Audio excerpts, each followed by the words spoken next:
Fourth Wing by Rebecca Yarros. Chapter 1. Conscription Day is always the deadliest. Maybe that's why the sunrise is especially beautiful this morning, because I know it might be my last. I tightened the straps of my heavy canvas rucksack and trudged up the wide staircase of the stone fortress I call home. My chest heaves with exertion, my lung burning by the time I reached the stone corridor leading to General Sorrengail's office. This is what 6 months of intense physical training has given me, the ability to barely climb 6 flights of stairs with a 30-pound pack. I'm so fucked. The thousands of 20-year-olds waiting outside the gate to enter their chosen quadrant for service are the smartest and strongest in Navarre. Hundreds of them have been preparing for the Riders' Quadrant, the chance to become one of the elite, since birth. I've had exactly 6 months. The expressionless guards lining the wide hallway at the top of the landing avoid my eyes as I pass, but that's nothing new. Besides, being ignored is the best possible scenario for me. Basgiath War College isn't known for being kind to, well, anyone, even those of us whose mothers are in command. Every Navarrian officer, whether they choose to be schooled as healers, scribes, infantry, or riders, is molded within these cruel walls over 3 years, honed into weapons to secure our mountainous borders from the violent invasion attempts of the kingdom of Poromios and their griffin riders. The weak don't survive here, especially not in the Riders' Quadrant. The dragons make sure of that. "You're sending her to die!" A familiar voice thundered through the general's thick wooden door, and I gasped. There is only one woman on the continent foolish enough to raise her voice to the general, but she's supposed to be on the border with the Eastern Wing, Mira. There's a muffled response from the office, and I reach for the door handle. "She doesn't stand a chance!" Mira shouts as I force the heavy door open and the weight of my pack shifts forward, nearly taking me down. Shit. The general curses from behind her desk, and I grab onto the back of the crimson-upholstered couch to catch my balance. "Damn it, Mom! She can't even handle her rucksack!" Mira snaps, rushing to my side. "I'm fine." My cheeks heat with mortification, and I force myself upright. She's been back for 5 minutes and is already trying to save me. "Because you need saving, you fool." I don't want this. I don't want any part of this Rider Quadrant shit. It's not like I have a death wish. I would have been better off failing the admission test to Bastion and going straight to the army with the majority of conscripts.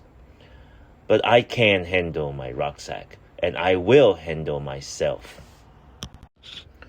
"Oh, Violet." Worried brown eyes look down at me as strong hands brace my shoulders. "Hi, Mira." A smile tugged at the corner of my mouth.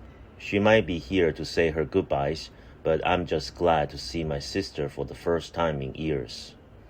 Her eyes soften, and her fingers flex on my shoulders like she might pull me into a hug, but she steps back and turns to stand at my side, facing our mother. "You can't do this." "It's already done," Mom shrugged, the lines of her fitted black uniform rising and falling with emotion. I scoff, so much for the hope of a reprieve. Not that I ever should have expected, or even hoped for, at once of mercy from a woman who's been made famous for her lack of it. "Then undo it," Mira sees. She spent her whole life training to become a scribe. She wasn't raised to be a rider. "Well, she certainly isn't you, is she, Lieutenant Sorrengail?" Mom braces her hand on the immaculate surface of her desk and leans in slightly as she stands, looking us over with narrowed, appraising eyes that mirror the dragons carved into the furniture's massive legs. I don't need the prohibited power of mind reading to know exactly what she sees. At 26 years old, Mira's a younger version of our mother. She's tall, with strong, powerful muscles toned from years of sparring and hundreds of hours spent on the back of her dragon. Her skin practically glows with health, and her golden brown hair is sheared short for combat in the same style as Mom's. But more than looks, she carries the same arrogance, the unwavering conviction that she belongs in the sky. She's a rider through and through. She's everything I'm not, and a disapproving shake of Mom's head says she agrees. I'm too short, too frail. What curves I do have should be muscles, and my traitorous body makes me embarrassingly vulnerable. Mom walks toward us, her polished black boots gleaming in the mage lights that flicker from the sconces. She picks up the end of my long braid scuffs at the section just above my shoulders, where the brown strand starts to lose their warmth of color and slowly fade to steely, metallic silver by the end, and then drop it. Pale skin, pale eyes, pale hair. Her gaze siphons every ounce of my confidence down to the marrow in my bones. It's like that fever stole all your coloring along with your strength. Grief flashes through her eyes and her brows furrow. I told him not to keep you in the library. It's not the first time I've heard her curse the sickness that nearly killed her while she was pregnant with me, or the library Dad made my second home once she'd been stationed here at Bastion's as an instructor, and he has a scribe. I love that library, I counter. It's been more than a year since his heart finally failed, and the archives are still the only place that feels like home in a giant fortress. The only place where I still feel my father's presence. Spoken like the daughter of the scribe, Mom says quietly, and I see it. The woman she was while Dad was alive. Softer, kinder, at least for her family. I'm the daughter of the scribe. My back screams at me, so I let my pack slip from my shoulders, guiding it to the floor, and take my first full breath since leaving my room. Mom blinks, and that softer woman is gone, leaving only the general. You are the daughter of a rider. You're 20 years old, and today is conscription day. I let you finish your tutoring, but like I told you last spring, I will not watch one of my children enter the scribe quadrant violet. Because scribes are so far beneath riders, I grumble, knowing perfectly well that riders are the top of the social and military hierarchy. It helps that their bonded dragons roast people for fun. Yes, her customary composure slips. And if you dare walk into the tunnel toward the scribe quadrant today, I will rip you out by that ridiculous spray and put you on the parapet myself. My stomach turns over. Dad wouldn't want this, Mira argues, color flushing up her neck. I love your father, but he's dead, Mom says, as if giving the weather report. I doubt he wants much these days. I suck in the breath but keep my mouth shut. Arguing will get me nowhere. She's never listened to a damn thing I've had to say before, and today is no different. Sending Violet into the rider quadrant is tantamount to the death sentence. Guess Mira isn't done arguing. Mira's never done arguing with Mom, and the frustrating things about it is that Mom has always respected her for it. Double standard for the win, She's not strong enough, Mom. She's always broken her arms this year. She sprains some joints every other week. And she's not tall enough to mount any dragon big enough to keep her alive in a battle. Seriously, Mira? What the hell? My fingernails bite into my palms as I curl my hands into fists. Knowing my chances of survival are minimal is one thing. Having my sister throw my inadequacies in my face is another. Are you calling me weak? No, Mira squeezes my hand. Just fragile. That's not any better. Dragons don't bomb fragile women. They incinerate them. So she's small. Mom scans me up and down, taking in a generous fit of the cream-belted tonic and pants I selected this morning for my potential execution. I snort. Are we just listening my faults now? I never said it was a fault. Mom turns to my sister. Mira, Violet deals with more pain before lunch than you do in an entire week. If any of my children is capable of surviving the Rider's Quadrant, it's her. My eyebrows rise. That sounded an awful lot like a compliment, but with Mom, I'm never quite sure. How many Riders candidates die on conscription day, Mom? 40? 50? Are you that eager to bury another child? Mira sees. I cringe as the temperature in the room plummets, courtesy of Mom's storm-wielding signet power she channeled through her dragon. I'm sure. My chest tightens at the memory of my brother. No one has dared to mention Brennan or his dragon in the 5 years since they died fighting the Irish rebellion in the South. Mom tolerates me and respects Mira, but she loved Brennan. Dad, too. His chest pain started right after Brennan's death. Mom's jaw tightens and her eyes threaten retribution as she glares at Mira. Mom, I start. She didn't mean... Get out, Lieutenant. Mom's words are soft puffs of steam in the frigid office. Before I report you absent from your unit without leave. Mira straightens her postures, nods once, and pivots with military precision, then strives for the door without another word, grabbing a small rucksack on the way out. It's the first time Mom and I have been alone in months. Her eyes meet mine, and the temperature rises as she takes a deep breath. You scored in the top quarter for speed and agility during the entrance exam. You'll do just fine. All Sorengales do just fine. She skims the backs of her finger down my cheek, barely grazing my skin.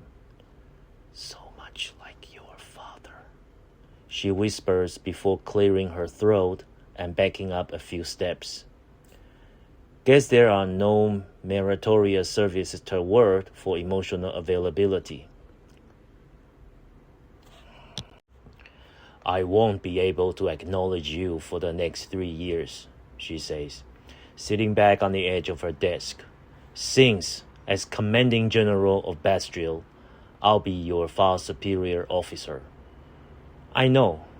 It's the least of my concern, considering she barely acknowledges me now. You won't get any special treatment just because you are my daughter either. If anything, they'll come after you harder to make you prove yourself. She arches an eyebrow. Well aware. Good things I've been training with Major Gilstead for the last several months since Mom made her decree. She sighs and forces a smile. Then I guess I'll see you in the valley at threshing, candidate. Though you'll be a cadet by sunset, I suppose.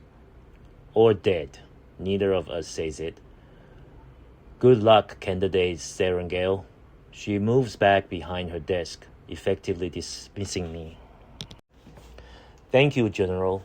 I heft my pack onto my shoulder and walk out of her office. A guard closes the door behind me. She's batshit crazy, Mira says from the center of the hallway, right between where two guards are positioned. They'll tell her you said that. Like they don't already know. She grinds out through clenched teeth. Let's go. We only have an hour before all candidates have to report, and I saw thousands waiting outside the gates when I flew over. She starts walking, leading me down the stone staircase and through the hallway to my room. Well, it was my room. In the 30 minutes I've been gone, all my personal items have been packed into crates that now sit stacks in the corner. My stomach sinks to the hardwood floor. She had my entire life boxed. She's fucking efficient, I'll give you that, Mira muttered before turning my way, her gaze passing over me in open assessment. I was hoping I'd be able to talk her out of it.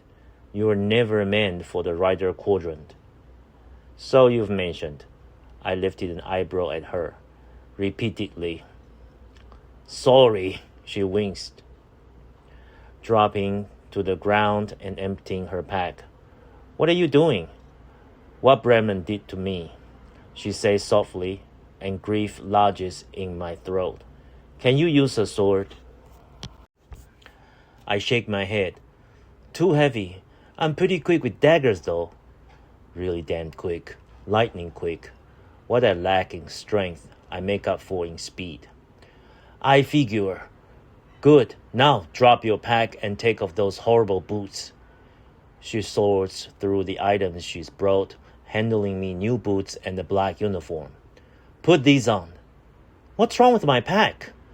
I ask, but drop my rucksack anyway. She immediately opens it, ripping out everything I'd carefully packed. Mira, that took me all night. You're carrying way too much, and your boots are a death trap.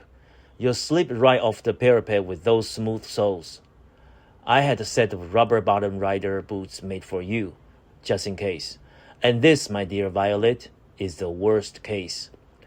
Book starts flying, landing in the vicinity of the crate. Hey, I can only take what I can carry, and I want those. I lunged for the next book before she has a chance to toss it, barely managing to save my favorite collection of dark fables. Are you willing to die for it? She asks, her eyes turning hard. I can carry it. This is all wrong. I'm supposed to be dedicating my life to books, not throwing them in the corner to lighten my rucksack. No, you can't. You're barely thrice the weight of the pack. The parapet is roughly 18 inches wide, 200 feet above ground. And last time I looked, those were rain clouds moving in. They are not going to give you a rain delay just because the bridge might get a little slick, sis. You'll fall. You'll die.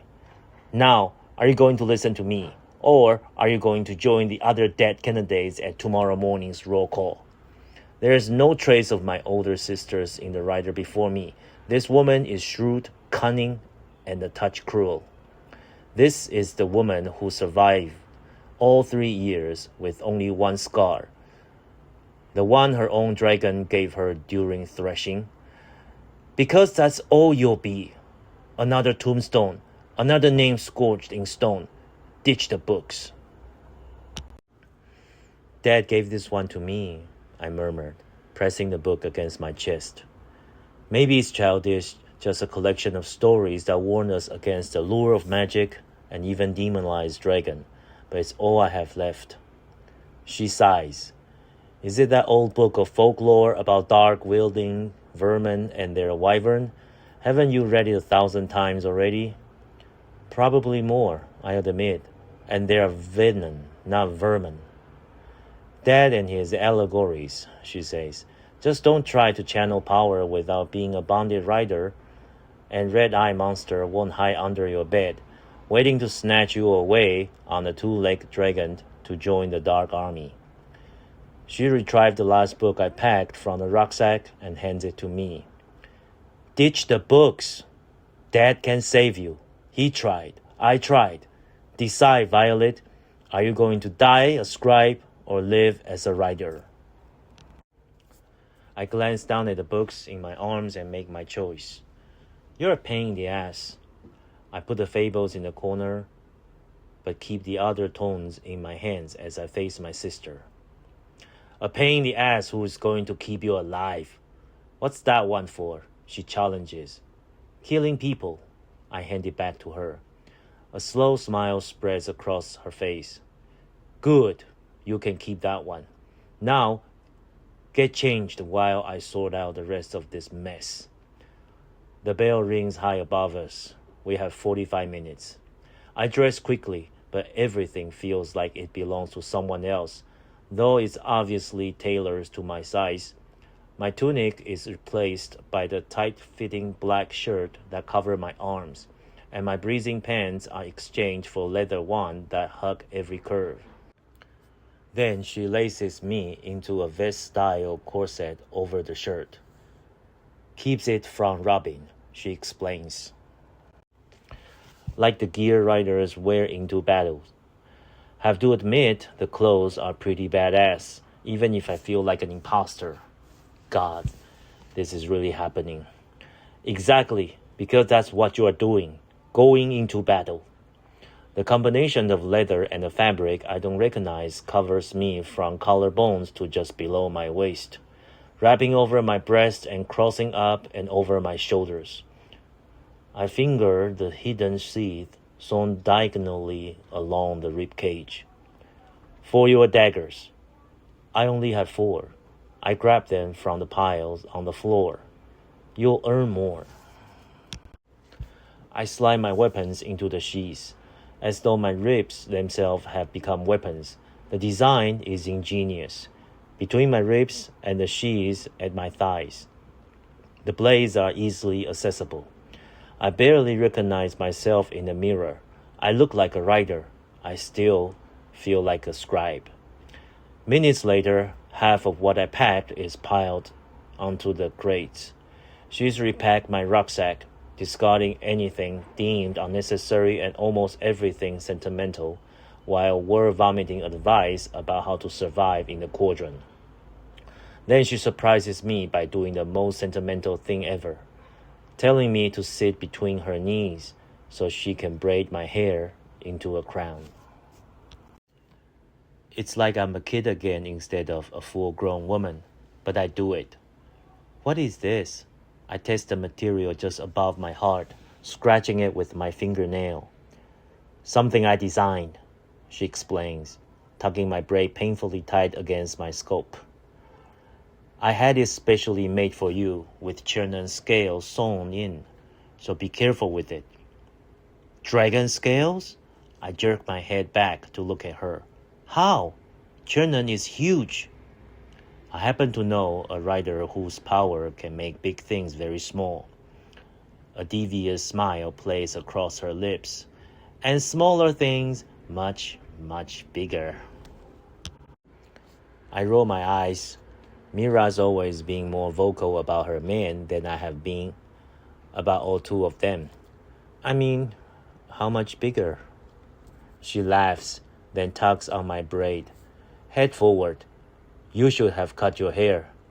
She pulled the strands tight against my head and resumed weaving. It's a liability in sparring and in battle, not to mention being a giant target.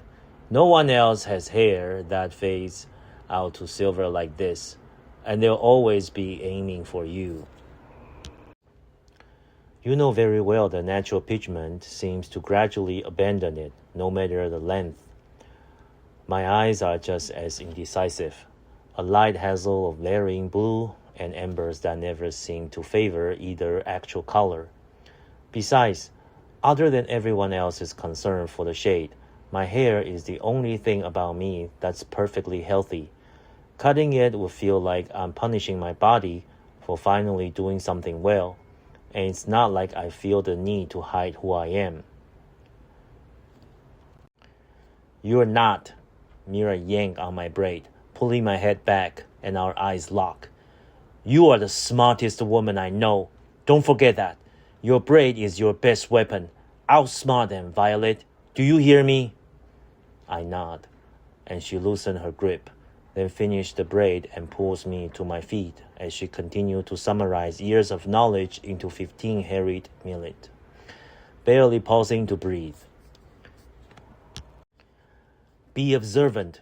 Quiet is fine, but make sure you notice everything and everyone around you to your advantage. You've read the Codex? A few times. The rulebook of the Rider Quadrant is a fraction of the length of the other divisions, probably because riders have troubles obeying rules. Good! Then you know that the other riders can kill you at any time, and the cutthroat cadets will try. Fewer cadets means better odds at thrashing. There are never enough dragons willing to bond, and anyone reckless enough to get themselves killed isn't worthy of a dragon anyway. Except when sleeping. It's an excusable offense to attack any cadet while sleeping. Article 3. Yes, but that doesn't mean you're safe at night. Sleep in this if you can. She taps the stomach of my corset. Rider Black is supposed to be earned. You sure I shouldn't wear my tunic today? I skim my hand over the leather. The wing up on the parapet will catch any space cloth like a sail. She hands me my now much lighter pack. The tighter your clothes, the better off you are up there, and in the ring once you start sparring. Wear the armor at all times. Keep your daggers on you at all times. She points to the sheaths down her thighs. Someone is going to say I didn't earn them. You're a Sorengale, she responds, as if that's answer enough. Fuck what they say. And you don't think the dragon scales are cheating? There is no such thing as cheating once you climb the turret. There is only survival and death. The bell chimes. Only 30 minutes left. She swallows. It's almost time. Ready? No. Neither was I. A wry smile lifts a corner of her mouth. And if I had to spend my life training for it, I'm not going to die today. I sling my pack over my shoulder and breathe a little easier than this morning. It's infinitely more manageable. The halls of the central administrative part of the fortress are eerily quiet as we wing out our way down through various staircases.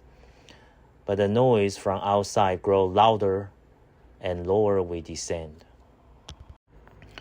Through the windows, I see thousands of candidates hugging their loved ones and saying their goodbyes on the grassy fields just beneath the main gate. From what I've witnessed, every year, most families hold on to their candidates right up to the very last bell. The 4 roads leading to the fortress are clogged with horses and wagons, especially where the coverage in front of the college. But it's the empty ones at the edge of the field that makes me nauseous. They're for the bodies.